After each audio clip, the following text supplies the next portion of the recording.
नमस्कार. जय श्रीराम.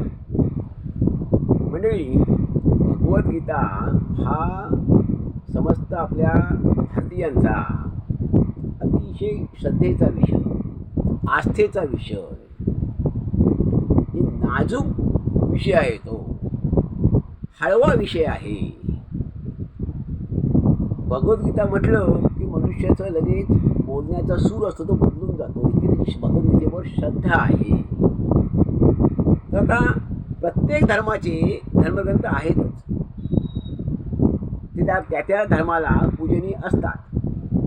ख्रिश्चन धर्मामध्ये बायबल आहे, मुस्लिम धर्मामध्ये कुराण आहे, बौद्ध धर्मामध्ये त्रिपिटक आहे. असे प्रत्येक धर्मामध्ये ग्रंथ हे आहेत. आणि ते त्या धर्मांना त्यातला उपदेश त्या धर्मातील लोकांना, मंडळींना तो उपदेश हा मार्गदर्शक असतो आणि तो श्रद्धेचा विषय असतो. परंतु आपण जर खरंच विचार केला तर भगवद्गीता आणि कुराण, आता भगवद्गीता ही खरंच कशी लिहिलेली आहे, काय लिहिलेली आहे, आणखीन तो विषय कुठल्या कालखंड लिहिलेली आहे, तो एक वेगळा विषय आहे, तो वेगळा व्हिडिओ करावा लागेल. परंतु भगवद्गीता आणि कुराण अशा आपण जर दोन गोष्टी जर आपण म्हटलं, ती तुलना केली तर ती काय म्हणावं लागेल आपल्याला. कुराणमध्ये काय म्हटलेलं आहे, तर कुराणमध्ये स्पष्ट असं म्हटलेलं आहे की हे जे काही आहे हे जग अल्लाह निर्माण केलेलं आहे. आणि अल्लाने हा जे उपदेश हा अल्लाने सांगितल्यावर हा उपदेश केलेला आहे. अल्लानेच सांगितलेला आहे. आकाशातून उतरून अल्लाने हा उपदेश सांगितलेला आहे, तो लिहिलेला आहे. आणि हे सगळ्यांना मान्य करावं लागेल. आणि हे ज्याला मान्य नसेल त्याला जन्नतमध्ये जाण्यात येईल, पाठवण्यात येईल आणि तिथे त्याला जाळण्यात येईल. तिथे तो जळून मरेल. तेव्हा ह्यातला उपदेश हा मानावाच लागेल. कुराणमध्ये जे जे सांगितलेलं आहे त्या गोष्टी मानाव्याच लागतील. त्याच्या पलीकडे जाऊन चालणार नाही. त्याच्या पलीकडे जाऊन चालणार नाही. कारण अल्लाह म्हणजेच जग, अल्लाह म्हणजेच विश्व, अल्लाह म्हणजे सर्व काही. त्यामुळे हा उपदेश अल्लाहने दिलेला आहे. अशा तऱ्हेचं कुराणमध्ये हे एक आणखीन कुराण काही खूप काही आहे. त्यात अनेक चांगल्याही गोष्टी आहेत. पण मुख्य गाभा सांगितला तर त्यात हा गाभा आहे त्याचा. मी सांगतोय ते खरं आहे, मी सांगतो ते अंतिम आहे, मी सांगतो ते ब्रह्मवाक्य आहे. आणि हे तुम्हाला मानावं लागेल. ह्याच्या पलीकडे जाऊन चालणार नाही. हे अंतिम आहे. ह्याच्या व्यतिरिक्त तुम्ही विचार करून चालणार नाही आहे. म्हणजे कुणी तर धर्म बांधवांनी, धर्मातल्या मंडळींनी हे जो करणार नाही तो काफीर असेल. मग आता ह्याच्यातून आपण ह्याचा जर विचार केला, ह्या जोडीने आपण जर भगवद्गीतेचा विचार केला, भगवद्गीता काय सांगते, तर भगवद्गीता, बाकी भगवद्गीतेतले विचार आपण आत्ता बाजूला ठेवू. पण मुख्य भगवद्गीतेतला एक विचार आहे असा की मी म्हणजे सर्व काही नाही. मी सांगतो ते अंतिम नाही. तुम्ही अंतिम मानू नका. ह्याच्या पलीकडे तुम्ही विचार करू शकता.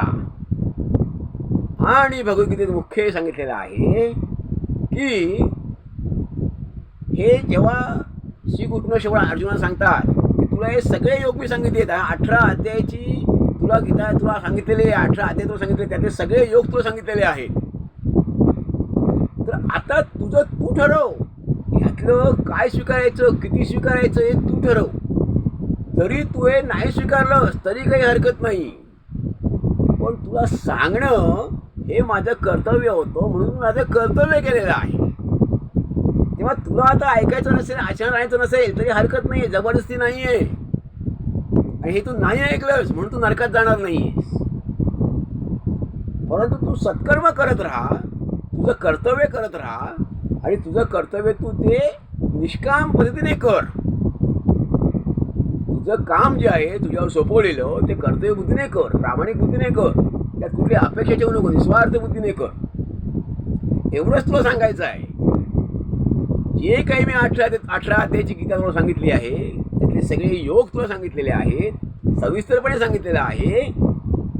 ते अंतिम नाही. ते तू 100% मान असं नाही. त्यातलं किती घ्यायचं हे तू ठरव. त्यातलं अजिबात नाही घेतलंस तरी काही प्रश्न नाही, म्हणून तू नरकात जाणार नाहीस. ह्याच्यावर तू विचार कर. मी माझं काम केलंय, मी माझं कर्तव्य केलेलं आहे. म्हणजे गीता मनुष्यावर जबरदस्ती करत नाही, सक्ती करत नाही की माझे विचार तू स्वीकारलेच पाहिजेस, नाहीतर तुझं असं होईल, तू जनकमध्ये जाशील, तू नरकात जाशील, तू अमकं होईल, तुझं वाईट होईल, तर ते मग तू स्वीकारावं लागेल. म्हणजे नाही स्वीकारणार त्यांचं वाईट होईल. जे माझा भगवद्गीतेचा माझा उपदेश ऐकतील त्यांचं भलं होईल, आणि नाही ऐकणार त्यांचं काय होईल, त्यांचं वाईट होईल, तर नरकात जातील. असं भगवद्गीतेचं म्हटलेलं नाही. भगवद्गीता सारांश काय आहे, काय सांगते, तर ठीक आहे हे ऐकलंस तुझं भलंच आहे, पण नाही ऐकलंस तर तुझं वाईट होणार नाही.